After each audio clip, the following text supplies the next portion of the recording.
All right, good morning, guys. It is August 10th. You can feel summer starting to lose its grasp. I mean, it's warm today and it's humid, but lots to do on the ground, and we're seeing lots of spider webs. So that's definitely a sign that things are changing.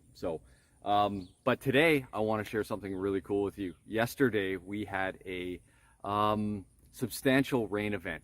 Typical Illinois, the forecast was for half an inch of rain, and we got over 4 inches in 4 hours. Our uncle, about a mile away, has a rain gauge, and he actually got an inch in about 10 minutes. So it came down real hard.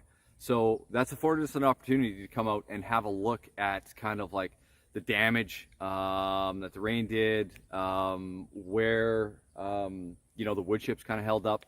And I gotta say, the wood chips, I'm real glad that we had the wood chips. So let's just run through a few areas here. Okay, so start off with an obvious one. The ones like in our squash bed, we have a few different mulches and no mulches. So where there was no mulch, it was quite obvious. There was a wee bit of splashback on the plants, and kind of some grooves were created by all that rain.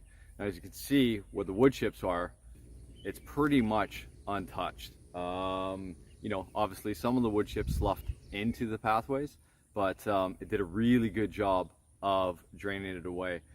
The other quick thing I want to mention is that we intentionally built these beds against contour. So as we know, in Illinois, we can get some big rain events, and we don't really want to hold water.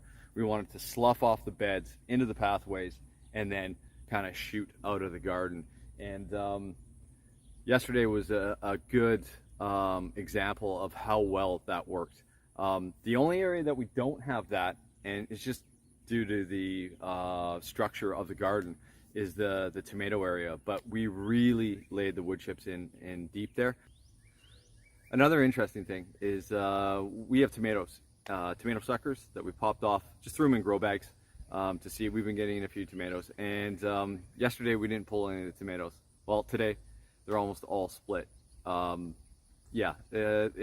The 4 inches was a little bit too much, and split most of them.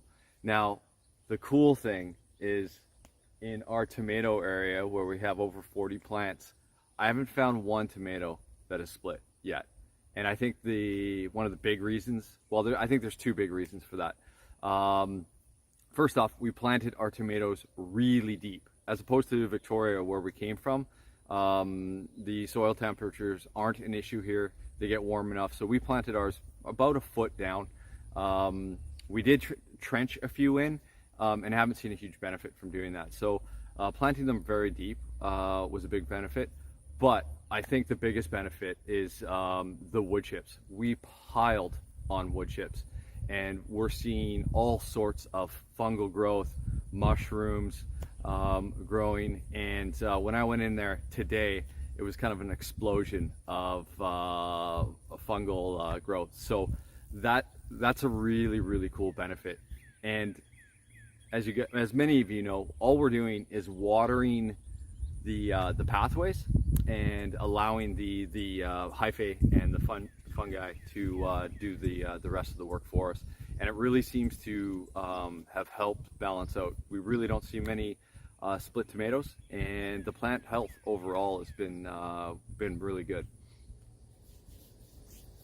Okay, that was basically it. Just a few observations.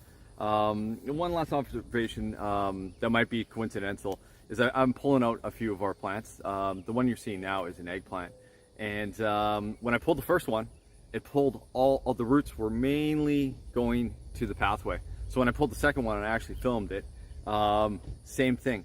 The main roots, or the majority of the roots, are going to, it seems like, to the wood chip pathways, which is super interesting to me. I don't know, some of you big brains out there might be able to help me out with if that's just a pure coincidence that's happening. I don't necessarily think that, but or if there's something else going on, some sort of relationship between the wood chips and the plant roots. But super interesting.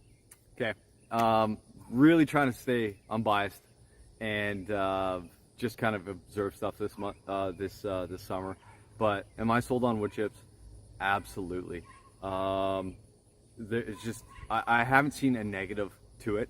Maybe there are some pests coming out of the wood chips, but not too sure about that. But the benefits have just been fantastic in so many different areas of the garden.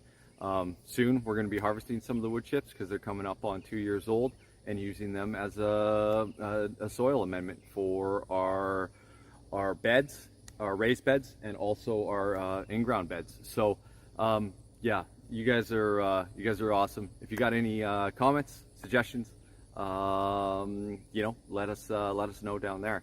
But it's a beautiful day. I got to get busy planting some stuff. Stay awesome.